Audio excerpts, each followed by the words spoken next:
అందరికీ నమస్కారం. నిన్నటి నుంచి మీరందరూ ఒక వీడియో చూస్తున్నారు.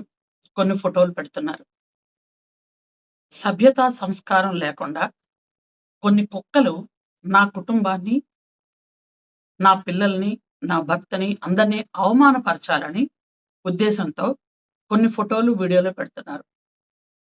నేను ఈ కుక్కల్ని పట్టించుకోవటం ఎందుకులే అని 2 రోజుల నుంచి దానికి సమాధానం చెప్పకూడదు అనుకున్నాను.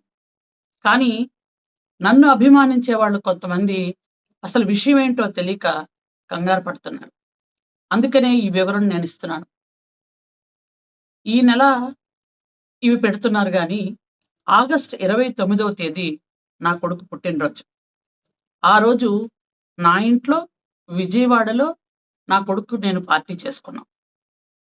నా కుటుంబం, నా పిల్లలు, నా భర్త మొత్తం అందరం కలిపి భోజనాలు చేసుకున్నాం. పిల్లలు డాన్సులు చేసుకున్నారు. 29వ తేదీ ఆగస్టు విజయవాడ నా ఇంట్లో జరిగింది అది. తర్వాత 31వ తేదీన మేము తిరుపతి కొండ నడుచుకుంటూ ఎక్కాం. 1వ తేదీ ఉదయం తిరుపతిలో దర్శనం అయింది మాకు. ఆ రోజు రాత్రి మళ్ళీ విజయవాడ వరదల కారణంగా నారా చంద్రబాబు నాయుడు గారు పూర్తిగా కలెక్టరేట్లో ఉండిపోతున్నారని నైటే నేను ఇక్కడికి వచ్చేసాను. అయితే తిరుపతిలో నేను పద్మావతి గెస్ట్ హౌస్లో ఉన్న అసలు సందర్భాలే లేవు. నేను కానీ, నా కుటుంబం కానీ, నా అనుచరులు కానీ, నా స్టాఫ్ కానీ ఎవరు కూడా పద్మావతి గెస్ట్ హౌస్లో లేవు. అయినా ఒక అమ్మవారిని కొలిసే వ్యక్తిగా, ముత్యాలమ్మ తల్లి జాతరను జరిపించే వంశంలో పుట్టిన ఆడబిడ్డగా నేను చెప్తున్నాను. తిరుపతిలో అలాంటి పిచ్చి పనులు, పనికిమాలిన పనులు ఎవరు చేస్తారో మీ అందరికీ తెలుసు.